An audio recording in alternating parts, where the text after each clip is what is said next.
यह शपथ लेते हैं कि हम अपने देश की लोकतांत्रिक परंपराओं की मर्यादा को बनाए रखेंगे तथा स्वतंत्र, निष्पक्ष एवं शांतिपूर्ण निर्वाचन की गरिमा को अक्षुण्ण रखते हुए निर्भीक होकर धर्म, वर्ग, जाति, समुदाय, भाषा अथवा आज यहाँ पर गोंडा जनपद में जो सार्वजनिक स्थल हैं उन सभी जगहों को कवर करते हुए एक फ्लैग मार्च हमारे सभी जो पुलिस और प्रशासन के सहयोगी हैं उन सबके साथ में मिलकर किया जा रहा है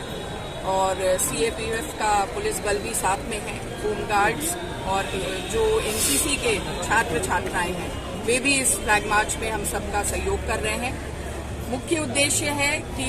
स्वीप अभियान जो चल रहा है उसके अंतर्गत एक हाई वोटर टर्नआउट के लिए हम लोग अपेक्षाकृत कार्रवाई जो है उसको इंश्योर कर सकें।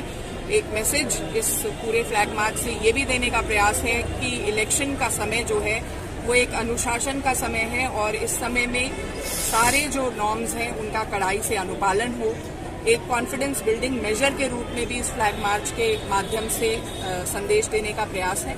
और इसी क्रम में आज पूरे बाजार से निकलते हुए ये पूरा जो एक संख्या बल है फ्लैग मार्च करेगा और इसकी अगुवाई करने के लिए पुलिस अधीक्षक और अन्य सभी सहयोगी जो हैं हमारे साथ। जिस तरह पुलिस फोर्स यहाँ पर है मैम आपके साथ, तो उससे क्या मैसेज देना चाहते हैं आपने जो अराजक तत्व हैं या जो? देखिए, जैसा मैंने पहले भी मेंशन किया कि अनुशासन और एक सिस्टम के तहत सारे SOPs को फॉलो करते हुए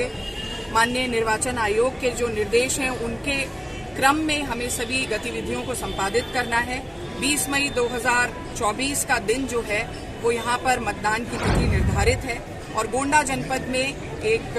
अनुशासित व्यवस्था, शुचितापूर्ण माहौल, इंड्यूसमेंट फ्री एथिकल इलेक्शन करने के लिए हमारी पूरी टीम जो है वो प्रतिबद्ध है। ये पैदल मार्च में कौन सी टीमें शामिल हैं मैम? इस पूरे मार्च में पुलिस, होमगार्ड, CAPF की संख्या बल, NCC के छात्र छात्रा और स्काउट्स एंड गाइड से भी लोग उपस्थित हैं। तो इस प्रकार से बहुत सारी संख्या में यहाँ पर आप देख पाएंगे कि बहुत सारी संख्या में लोग जो हैं वो उपस्थित हैं और फ्लैग मार्च करने हैं। Ma'am, model code of conduct को एग्जीक्यूट करने के लिए किस तरह से प्लानिंग की गई है और पुलिस प्रशासन? मॉडल कोड ऑफ कंडक्ट के लिए हमारी जो टीम्स गठित हैं, एक तो ARO लेवल पर पुलिस और प्रशासन की जो टीम्स हैं वो संयुक्त भूमिका में FSTs के रूप में भी कार्यरत हैं और साथ साथ में मॉडल कोड को, क्योंकि आज की डेट में सोशल मीडिया का जो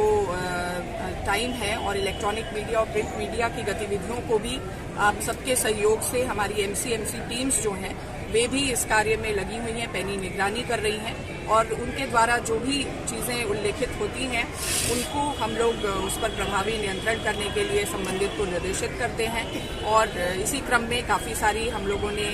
कार्रवाइयाँ भी अंजाम दी हैं। तो MCC का उल्लंघन किसी भी दशा में ना हो, इसके लिए पूरी जो टीम्स हैं वो अपने आप में एक इक्विप्ड होकर काम कर रही हैं और एक समन्वय के तहत काम